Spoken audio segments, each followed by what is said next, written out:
Hello everyone, how are you? I hope you guys are good. Welcome to your on channel Commerce Smart Classes. How's your preparation is going on? I think आप लोगों की preparation बहुत ज़ोरों शोरों से चल रही होगी. आज हम अपने HPSC PGT टीचिंग एप्टीट्यूड का सेकेंड टॉपिक जो है हमारा इमोशनल इंटेलिजेंस उसके बारे में पढ़ेंगे. So let's start our topic. और वीडियो को स्टार्ट करने से पहले मैं आप लोगों से एक बात कहना चाहूँगी कि अगर आप पहली बार चैनल पर नए हैं और अभी तक चैनल को सब्सक्राइब नहीं किया तो जाकर चैनल को सब्सक्राइब कर दीजिए और साइड में जो बेल आइकन का बटन है उसे प्रेस कर दीजिए ताकि आगे आने वाली वीडियो की नोटिफिकेशन आपको मिल सके, आपको लेट ना हो जाए. बच्चे आप चैनल को सब्सक्राइब ना करें और मैं वीडियो को अपलोड कर दूँ आपको पता ही ना चले, तो इसलिए नोटिफिकेशन मिलने के लिए आप चैनल को सब्सक्राइब कर दीजिए. Let's start our topic. Emotional intelligence क्या होता है? देखो, इमोशन संवेग. हर किसी के अंदर संवेग है. हर कोई अलग अलग सिचुएशंस में संवेग को प्रस्तुत करता है, प्रकट करता है. किसी कोई हंसने की कोई सिचुएशन होती है, कोई हंसी की वो होता है तो हंस देता है, कोई दुखी होता है तो रो देता है. हर कोई सिचुएशंस के अकॉर्डिंग इमोशंस को प्रकट करता है. अब इंटेलिजेंस क्या है? बुद्धि. ऐसी बुद्धि जो कि हमें इमोशंस को समझने में, अंडरस्टैंड करने में हेल्प करती है, ऐसी बुद्धि को हम संवेगात्मक बुद्धि कहती है. जो हमारे खुद के संवेगों को और साथ साथ दूसरों के संवेगों को भी अंडरस्टैंड करने में हेल्प करे, उनके बीच में रिलेशन स्टैब्लिश करने में हेल्प करे, तो ऐसी बुद्धि को हम संवेगात्मक बुद्धि कहते हैं. अब हम पढ़ते हैं कि ये संवेगात्मक बुद्धि का जो कंसेप्ट है ये आया कैसे, इसकी हिस्ट्री के बारे में पढ़ते हैं. तो आपने सुना होगा 1920 में थॉर्नडाइक ने 3 तरह की बुद्धि बताई थी: मूर्त बुद्धि, अमूर्त बुद्धि, सामाजिक बुद्धि. मूर्त बुद्धि वो होती है जो कि जैसे टूल्स, मशीन्स वगैरह का यूज़ करके, अपने माइंड का यूज़ करके कोई नई चीज़ का निर्माण करते हैं. जैसे प्लम्बर है, मैकेनिक है, इलेक्ट्रिशियन है. इनमें जो बुद्धि होती है वो मूर्त बुद्धि होती है. अमूर्त बुद्धि जैसे ये कविताएं लिखते हैं, है ना, साहित्यकार होते हैं, तो इनको हम कहते हैं अमूर्त बुद्धि. और सामाजिक बुद्धि क्या होती है? Social intelligence. तो थॉर्नडाइक जी कहते हैं कि संवेगात्मक बुद्धि जो होती है उन्होंने उसको इंटरेक्ट किया था किसके साथ? सामाजिक बुद्धि के साथ. इमोशनल इंटेलिजेंस, वो कहते हैं कि सामाजिक बुद्धि है वो संवेगात्मक बुद्धि का ही भाग है. सामाजिक बुद्धि से ही संवेगात्मक बुद्धि निकल कर आई है. ठीक है, उन्होंने अपना संवेगात्मक बुद्धि का कंसेप्ट दिया पर वो इतना ज़्यादा सक्सेस नहीं हो पाया. उसके बाद हमारे मास्लो जी आते हैं 1950 में. वो संवेगात्मक बुद्धि के बारे में बताते हैं और आकर चले जाते हैं, इतना कुछ डीपली स्टेट नहीं करके जाते. उसके बाद 1966 में ल्यूनर नाम के व्यक्ति आते हैं, वो भी थोड़ा बहुत बुद्धि के बारे में कह जाते हैं, इमोशनल इंटेलिजेंस के बारे में. बस आपको ये याद रखना है कि 1950 में मास्लो ने, कौन आया था? मास्लो जी आए थे. 1966 में ल्यूनर जी आए थे. नाउ 1983 में हार्वर्ड गार्डनर, आपने सुना होगा इंटेलिजेंस वाले चैप्टर में कि हार्वर्ड गार्डनर जी ने 7 तरह की मल्टीपल इंटेलिजेंस थ्योरी दी थी. हमारे इंटेलिजेंस के चैप्टर में मल्टीपल इंटेलिजेंस थ्योरी है वो हार्वर्ड गार्डनर जी ने दी थी, जिन्होंने 7 तरह की बुद्धि बताई है.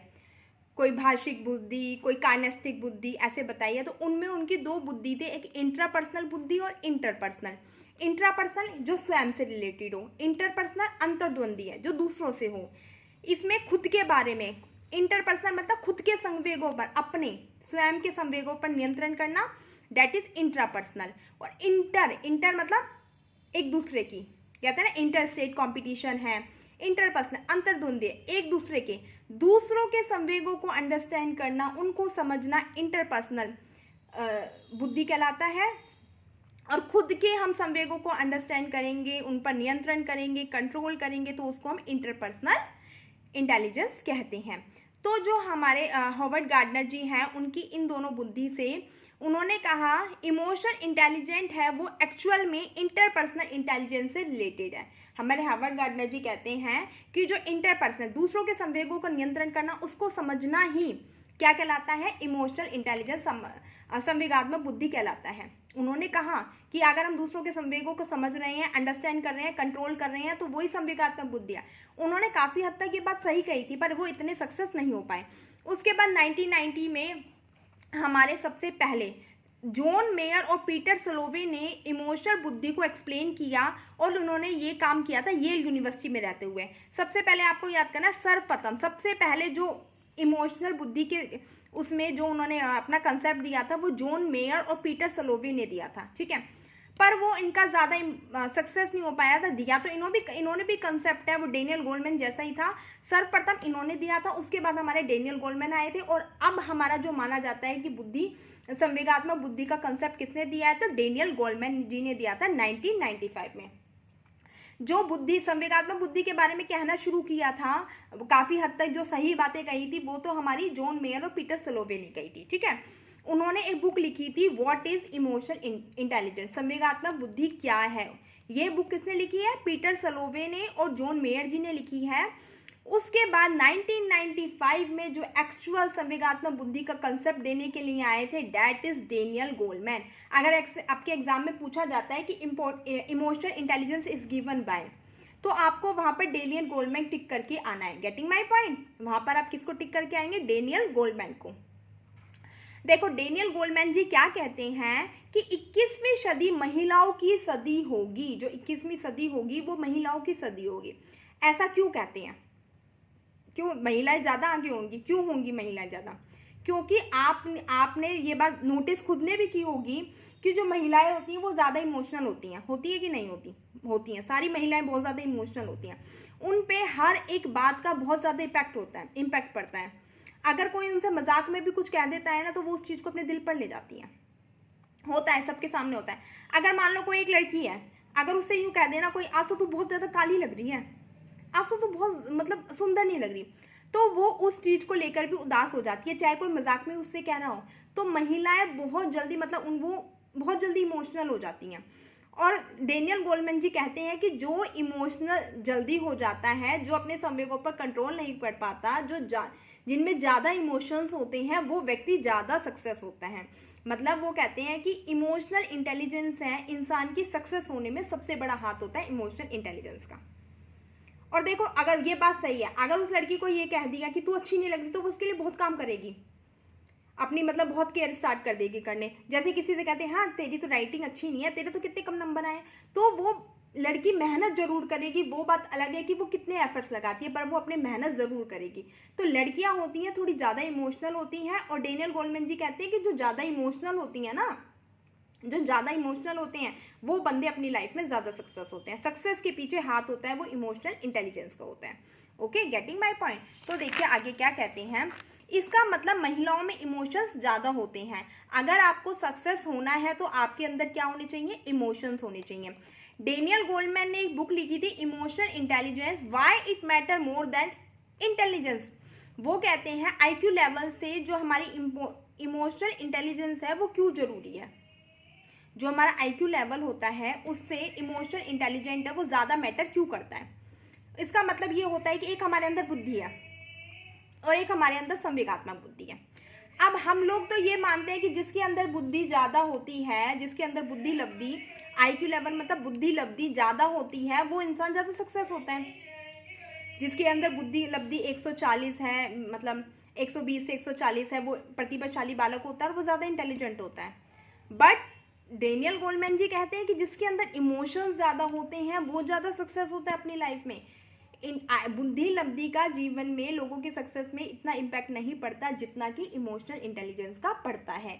अगर आप अपनी लाइफ में सक्सेस होना चाहते हैं तो आपको अपने इमोशंस पर काम करना होगा। ये बात किसने कही थी, डेनियल गोलमैन जी ने कही थी। ठीक है बेटा, तो एक आप देखिए, सबसे पहले मैंने आपको पीटर सलोवे की बुक बताई थी, व्हाट इज इमोशनल इंटेलिजेंस, और गोलमैन जी की जो बुक है वो है emotional intelligence, why it's matter more than IQ। क्यों ये IQ से ज़्यादा इंपॉर्टेंट है, क्यों ये मैटर करती है, वो मैंने आपको अभी कंसेप्ट बता दिया है। आई थिंक आपको समझ में आ गया होगा। अगर समझ में आ गया तो प्लीज़ लाइक ज़रूर करना, ठीक है, और कमेंट भी करना ताकि मुझे मोटिवेशन मिल सके। ओके, अब हम पढ़ेंगे नेचर ऑफ इमोशनल इंटेलिजेंस का क्या नेचर है। इसके बारे में बेटा बहुत सारे लोगों ने अलग अलग डेफिनेशंस दी हैं, बट मैं आपको इंपॉर्टेंट डेफिनेशन बता रही हूँ जो कि आपके अपकमिंग जो एग्जाम है HPSC उसमें आ सकते हैं। तो सबसे पहले हमारे पीटर सलोवे जी और जॉन मेयर जी हैं, वो कहते हैं संवेगात्मक बुद्धि वह योग्यता है जिसके द्वारा हम अपनी और दूसरों की भावनाओं एवं संवेगों का संचालन करते हैं, उनमें अंतर करते हैं तथा संरचना को चिंतन एवं कार्यों के लिए निर्देश करते हैं। क्या होता है, संवेगात्मक वो बुद्धि वो होती है जिसमें हम दूसरों के और अपने दोनों के ही इमोशंस को क्या करते हैं, समझते हैं, अंडरस्टैंड करते हैं, कंट्रोल करते हैं, उनमें संबंध स्थापित करते हैं, उनमें अंतर करते हैं, फिर उसके अकॉर्डिंग हम चिंतन करते हैं। तो पीटर सलोविच जी कहते हैं कि संवेगात्मक बुद्धि वो है जिसके द्वारा हम अपने और खुद के भी और दूसरों के क्या करते हैं, संवेगों को अंडरस्टैंड करते हैं। उसके बाद हमारे डेनियल गोलमैन जी कहते हैं कि संवेगात्मक बुद्धि अपने संवेगों को जानना, जो हमारे खुद के इमोशंस है उसको जानना, साथ में उनकी देखभाल करना तथा दूसरों में इसकी पहचान करना और संबंधों को कायम करना क्या कहलाता है, संवेगात्मक बुद्धि कहलाता है। फिर हमारे फ्रीमैन जी आते हैं, वो कहते हैं हाउ टू थिंक, कैसा सोचते हो, कैसा फील करते हो, कैसा महसूस करते हो और फिर उस पर कैसा काम करते हो। मतलब आप क्या सोच रहे हो, मतलब आपके माइंड में क्या चल रहा है, आप किस तरीके से उसे शो कर रहे हो, उसके बारे में आप कैसा महसूस कर रहे हो, उस पर क्या काम कर रहे हो, कैसे काम कर रहे हो, ये क्या कहलाता है, फ्रीमैन ने कहा था, ये इमोशनल इंटेलिजेंस है। उसके बाद मैं आपको बताऊंगी एबिलिटीज। एबिलिटीज है योग्यताएं, एबिलिटीज का मतलब योग्यता है, गिवन बाय डेनियल गोलमैन। ये योग्यताएं हैं वो डेनियल गोलमैन ने दी थी कि एक इंसान के अंदर क्या क्या योग्यताएं होनी चाहिए। संवेगात्मक बुद्धि को समझने के लिए एक इंसान के अंदर क्या क्या योग्यताएं होनी चाहिए, वो कैसे संवेगात्मक बुद्धि को अंडरस्टैंड कर पाएगा। एबिलिटी टू अंडरस्टैंड हिमसेल्फ, क्योंकि वो देखो सभी लोग जो भी हमारे जिन्होंने भी डेफिनेशन दी है साइकोलॉजिस्ट ने, सबने ये कही है कि पहले स्वयं के संवेगों को अंडरस्टैंड करना, फिर दूसरों के संवेगों को अंडरस्टैंड करना, फिर उनमें डिफरेंस करना। तो अगर हमारे अंदर संवेगात्मक बुद्धि को समझने के लिए सबसे पहले योग्यता यही होनी चाहिए कि हमें खुद के जो संवेग हैं उनको अंडरस्टैंड करना चाहिए, उन पर कंट्रोल करना चाहिए, उनको एक्सप्रेस करने की एबिलिटी होनी चाहिए कि अपने संवेगों को दबाना नहीं चाहिए। अगर हमें दुख है, हमें खुशी है, तो उनको क्या करना चाहिए, एक्सप्रेस करना चाहिए। Getting my point. अपनों व दूसरों को अभिप्रेत करने की योग्यता। मान लो अगर हमारे सामने वाला बंदा बैठा है, मान लो मेरा फ्रेंड ही है और वो किसी चीज़ को लेके दुखी है, जैसे कि मान लो मैं हूँ, हम लोग फ्रेंड है, ठीक है।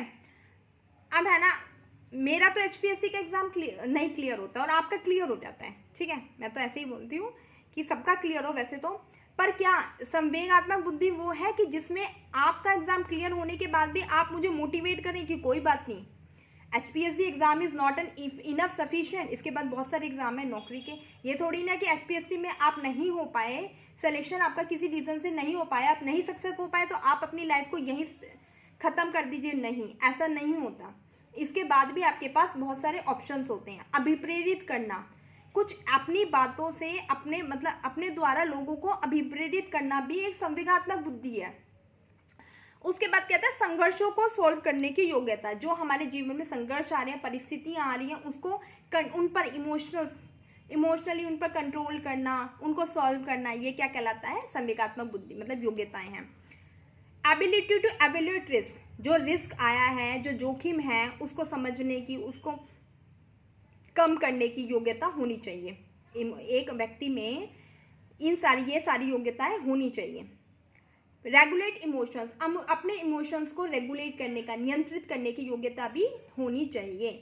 एक इंसान में इमोशनल इंटेलिजेंस के लिए किन किन योग्यता को होना जरूरी है, खुद को समझना, दूसरों के संवेगों को समझना, दूसरों को मोटिवेट करना, संघर्षों को सॉल्व करना, रिस्कों को इवेल्यूएट करना, साथ साथ अपने इमोशंस पर कंट्रोल करना, उनको रेगुलेट करना। That are the ability that have an human being, ठीक है। ये एबिलिटीज हैं जो कि एक ह्यूमन बीइंग्स के अंदर होनी चाहिए। ये इमोशनल इंटेलिजेंस होने के लिए एक एबिलिटीज है। Then come to the next point, that is the 5 elements of emotional intelligence. 5 तत्व, संवेगात्मक बुद्धि के 5 तत्व कौन कौन से हैं। Very very very important concept कि कौन से 5 तत्व हैं जो संवेगात्मक बुद्धि के हैं। सबसे पहले आत्म जागरूकता, आत्मनियंत्रण, आत्म अभिप्रेरणा, सहानुभूति और परानुभूति, सामाजिक कौशल। आत्म जागरूकता मतलब खुद को, आत्म मतलब खुद को जागरूक करना, खुद को समझना, खुद को अंडरस्टैंड करना बहुत जरूरी होता है। खुद के इमोशंस को जानना, हर सिचुएशंस के अंदर खुद को अंडरस्टैंड करना कि व्हाट आई एम, कि मैं क्या हूँ, कैसे, क्या मेरे साथ सिचुएशंस है, क्या है, खुद को अंडरस्टैंड करना। उसके बाद उन इमोशंस को अंडरस्टैंड करके उन पर कंट्रोल करना, उन पर वर्क करना। ये नहीं है ठीक है आपकी जीवन में परिस्थितियां आ जाती हैं और आप उन्हीं पर टिके बैठे रहें, नहीं, उनको कंट्रोल करना। खुद को अभिप्रेरित करना कि नहीं, I have a many options, मेरे पास बहुत सारे ऑप्शंस है, कोई नहीं, ये नहीं हुआ तो नेक्स्ट ऑप्शंस है, I will try, I will do, give my best. हमेशा ये सोचना है कि मैं अपना बेस्ट दूंगा। सहानुभूति, दूसरों के प्रति कोई दुख है तो उसके प्रति उसके दुख में शामिल होना, उसको सहानुभूति देना, ठीक है। परानुभूति, सामाजिक कौशल, क्या होना चाहिए, सोशल स्किल्स भी होनी चाहिए कि कैसे दूसरे से बात करनी चाहिए, कैसे उनके दुख को खुद का दुख समझना चाहिए, ये सारी अंडरस्टैंडिंग, ये सारे एलिमेंट्स हैं जो कि इमोशनल इंटेलिजेंस के, और ये भी डेनियल गोलमैन ने दिए थे कि सबसे पहले इंसान को खुद के बारे में आत्म जागरूक होना चाहिए, खुद को समझना चाहिए, खुद को अभिप्रेरित करना चाहिए, खुद को इमोशंस को कंट्रोल करना चाहिए, फिर उसको दूसरों के इमोशंस को अंडरस्टैंड करना चाहिए, उनके प्रति सहानुभूति दिखानी चाहिए, सामाजिक कौशल होना चाहिए। ये सारे एलिमेंट्स हैं इमोशनल इंटेलिजेंस के। उसके बाद आते हैं models of emotional intelligence. Emotional intelligence के 3 मॉडल हैं। सबसे पहले है बेस्ड ऑन एबिलिटी, फिर based on quality and mixed model. 3 models हैं इमोशनल इंटेलिजेंस के। बेस्ड ऑन एबिलिटी, योग्यता पर आधारित मॉडल, बेस्ड ऑन क्वालिटी, गुण पर आधारित मॉडल, एंड मिक्स्ड मॉडल जो मिश्रित मॉडल प्रतिमान है। सबसे पहले है बेस्ड ऑन एबिलिटी, योग्यता पर आधारित मॉडल होता है, that is given by John Mayer and Peter Salovey. जो योग्यता पर आधारित मॉडल है ये जॉन मेयर और पीटर सलोवे जी ने दिया था। क्वालिटी आप अपनी कॉपी में नोट डाउन कर लीजिए, मैं अभी आपको टाइम दे रही हूँ, ठीक है। फिर आप ये कहोगे कि मैम आपने टाइम नहीं दिया, तो इसलिए अपनी कॉपी में साथ साथ नोट डाउन करते चलीजिए, पहले समझ लिए फिर नोट डाउन कर लेना, बहुत इंपॉर्टेंट है बेटा। आपके इमोशनल इंटेलिजेंस में से यही क्वेश्चन बन रहे हैं, मैंने सारा बुक छान मारी, उनमें से यही क्वेश्चन निकल कर आए हैं। तो देखिए 3 मॉडल हैं, मैं दोबारा रिपीट कर रही हूँ। Based on ability, based on quality and mixed model. Based on ability is given by the Peter Salovey and the John Mayer, and based on quality is given by the K V Petrides, ठीक है, and the mixed model is given by the Daniel Goleman. अच्छा, जो ability का model है उसमें क्या कहते हैं, एबिलिटी मॉडल में कहते हैं कि इंसान के अंदर 4 योग्यताएं होनी चाहिए। संवेगों का प्रत्यक्षीकरण करना, उनको समझना, प्रत्यक्ष रूप से समझना, प्रत्यक्षीकरण करना, उन पर विचार करना, उनको समझने की योग्यता होना चाहिए। संवेगों का प्रत्यक्षीकरण करने का मतलब अपने इमोशंस को दूसरों के सामने दिखाना, प्रत्यक्ष रूप से, मतलब जो हमारे संवेग हैं, मान लो हम दुख हैं तो उसको हमें शो करना। संवेगों का प्रत्यक्षीकरण मतलब जो भी हमारे संवेग है, जो हमारे इमोशंस हैं, उसको हमें क्या करना, शो ऑफ करना, दैट इज संवेगों का प्रत्यक्षीकरण करना। उन पर विचार करना, उनको समझना, प्रबंधन करना, उनको मैनेज करना, कैसे मैनेज करें, कैसे कंट्रोल करें, ये 4 एबिलिटी होनी चाहिए। यही हमारी पीटर सलोवे जी ने बताई थी। अच्छा, एस्टेट में लास्ट ईयर बेटा क्या हुआ था, क्वेश्चन आया था। अब क्वेश्चन आया था कि उनमें ना ये थी कि 4 एबिलिटीज दे रखी थी, तो बोल रहा था कि 4 एलिमेंट वाला कंसेप्ट है वो किसने दिया है। तो हमेशा अगर 4 एलिमेंट्स वाला आता है तो वो हमारा पीटर सलोवे और जॉन मेयर जी ने दिया है, और जो 5 एलिमेंट्स हमारे दिए थे आत्म जागरूकता वाला, आत्मप्रेरित वाला, वो हमारा डेनियल गोलमैन ने दिया था। अब याद रखना, अगर 4 एलिमेंट आता है इमोशनल इंटेलिजेंस में तो that is given by the Peter Salovey, एस्टेट में आया था, पीजीटी में लास्ट टाइम। और अगर हमारा 5 एलिमेंट का आता है तो that is given by the Daniel Goleman, okay. फिर उसके बाद हमारा आता है quality of high emotional child. अगर एक बच्चा है उसके अंदर इमोशनल है, हाई इमोशनल है, तो उसकी मतलब क्या क्या गुण होना चाहिए, हाई इमोशनल जिसके अंदर ज़्यादा समूह हो उसमें क्या क्या क्वालिटी होनी चाहिए, प्रॉब्लम सॉल्विंग की एबिलिटी होनी चाहिए, एक अपने अंदर ज़्यादा से ज़्यादा इमोशनल लाने के लिए क्या क्या क्वालिटीज़, क्या क्या गुण होने चाहिए, प्रॉब्लम सॉल्विंग एबिलिटी होनी चाहिए कि प्रॉब्लम को सॉल्व कर सके, समस्याओं का समाधान करने की योग्यता होनी चाहिए, ऑप्टिमिस्टिक होना चाहिए, आशावादी होना चाहिए। ये नहीं है कि अगर आज आप सक्सेस नहीं हो तो स्टॉप कर दो, नहीं, you have a many option you can do, सिर्फ मेहनत करने की जरूरत है, यू हैव मैनी ऑप्शंस, ठीक है बेटा। आशावादी रहो, सेल्फ मोटिवेटेड रहो, अपने को खुद को मोटिवेट करते रहो, yes I can do, yes I can give my best. Self adjusted होने चाहिए, इमोशनल जो जिस व्यक्ति के अंदर, जिस बच्चे के अंदर इमोशनल इंटेलिजेंस होती है वो व्यक्ति क्या होता है, मतलब इसकी क्वालिटीज़ हैं कि जिसके अंदर इमोशनल इंटेलिजेंस होता है वो व्यक्ति में क्या क्या होता है, प्रॉब्लम को सॉल्व कर लेता है ईजिली, ऑप्टिमिस्टिक होता है, आशावादी होता है, ठीक है, हमेशा ये नहीं निराशा की तरफ नहीं, आशावादी होता है, सेल्फ मोटिवेटेड होता है, सेल्फ एडजस्टेड होता है, सेल्फ कॉन्फिडेंस, अपने ऊपर विश्वास होता है कि मैं कर लूँगा, और अपने ऊपर जिसको विश्वास होता है ना वो ही इंसान सक्सेस होता है। देखो over confidence is the worst thing, सबसे बेकार चीज़ है कि अपने ऊपर ओवर कॉन्फिडेंस रखना, but self confidence must be, वो जरूरी है। इंसान के अंदर सेल्फ कॉन्फिडेंस होना चाहिए। अगर इंसान बार बार एक ही चीज़ देखो मुंह से निकालते रहेंगे हम कि नहीं मुझसे नहीं होगा, सॉरी मुझसे नहीं होगा, तो सच में उस बंदे से नहीं होगा, बट वो कहेगा yes I can do, yes I can do, optimistic होगा, तो वो इंसान कर सकेगा। तो एक हाई इमोशनल चाइल्ड है, उसके अंदर क्या होना चाहिए, सेल्फ मोटिवेट, खुद को मोटिवेट करने की क्वालिटी होनी चाहिए, खुद को एडजस्ट करने की क्वालिटी होनी चाहिए, खुद के ऊपर कॉन्फिडेंस होना चाहिए, हैप्पी होना चाहिए, खुश होना चाहिए। दुखी मिजाज का आदमी अच्छा नहीं लगता। सेल्फ कंट्रोल होना चाहिए, अपने इमोशंस पर कंट्रोल होना चाहिए, गुड लर्नर होना चाहिए, दूसरों की बातों को सुनने वाला, गुड लर्नर, एक अच्छा लर्नर भी होना चाहिए। ठीक है, ये क्या थी कि एक हाई इमोशन, जिसके अंदर ज़्यादा इमोशन है, तो उसमें क्या क्या क्वालिटी है, एक आदमी, एक बच्चा जिसके अंदर इमोशनल इंटेलिजेंस है, तो उसके अंदर क्या क्या क्वालिटी होनी चाहिए। उसके बाद हम लर्न करेंगे importance of emotional intelligence in adolescent child. हमारा यही टॉपिक है कि जो एडोलिसेंट चाइल्ड है उसको इमोशनल इंटेलिजेंस की क्या इंपॉर्टेंस है, क्यों महत्व है, एक बच्चे में इमोशनल इंटेलिजेंस होना क्यों जरूरी है, क्या महत्वता है, क्यों उसके अंदर जरूरी है। आपको पता होगा जब 13 से एज स्टार्ट होती है हमारी एडोलिसेंट, तो जब बच्चे में ये एज स्टार्ट होती है तो बच्चा क्या करता है, उसमें ना संवेगों इमोशंस बहुत ज़्यादा वो हो जाते हैं, जागरूक हो जाते हैं, और कई बच्चे ना उन इमोशंस पर कंट्रोल नहीं कर पाते। ये एज ऐसी एज होती है कि जिसमें बच्चा ना अपने इमोशंस पर कंट्रोल नहीं कर पाता। मतलब अगर वो देखो, अगर उसको गाड़ी की जिद हो गई ना, तो उसको गाड़ी की जिद हो गई, वो ये नहीं देखता कि मेरे घर में क्या है, मेरी क्या एज है, मेरी अभी पढ़ने की एज है, वो अपने इमोशंस पर कंट्रोल नहीं कर पाता।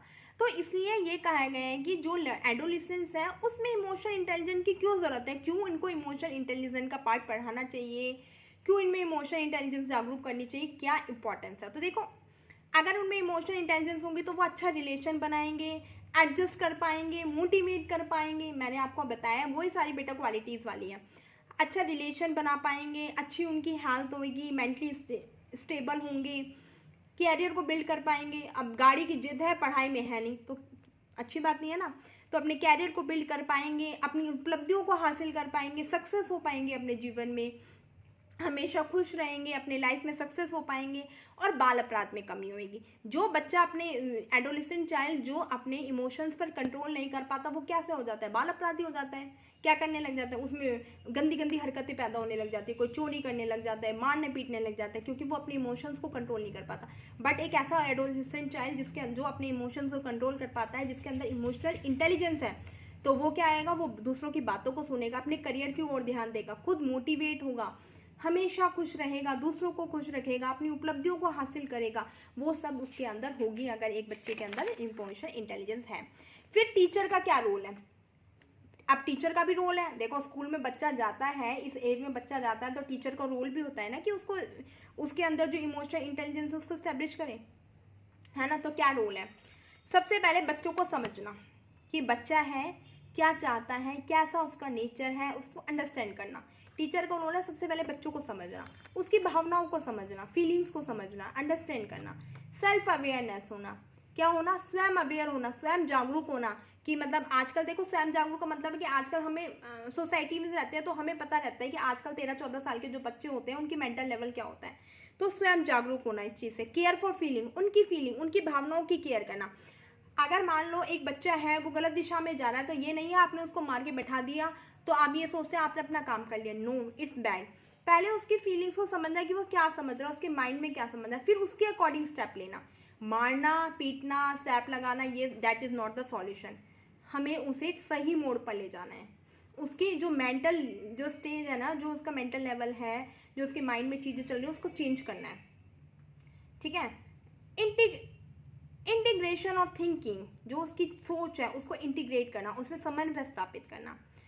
गोल्डमैन ने एक स्टेटमेंट दी थी इमोशनल इंटेलिजेंस के बारे में, आप ध्यान लिख लीजिए। You can highly affected life long teacher for your child better और worse by how handle emotions by your child.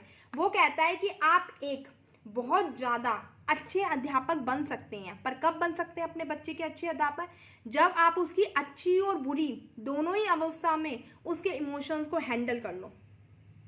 आप एक अच्छे टीचर बन सकते हैं अपने बच्चों के, बट जब बन सकते हैं जब आप अच्छी और बुरी दोनों ही सिचुएशंस में उसके इमोशंस को अंडरस्टैंड कर सकें, समझ सकें, हैंडल कर सकें अच्छे तरीके से। मैंने आपको अभी बोला है कि मारना इज़ नॉट द सॉल्यूशन।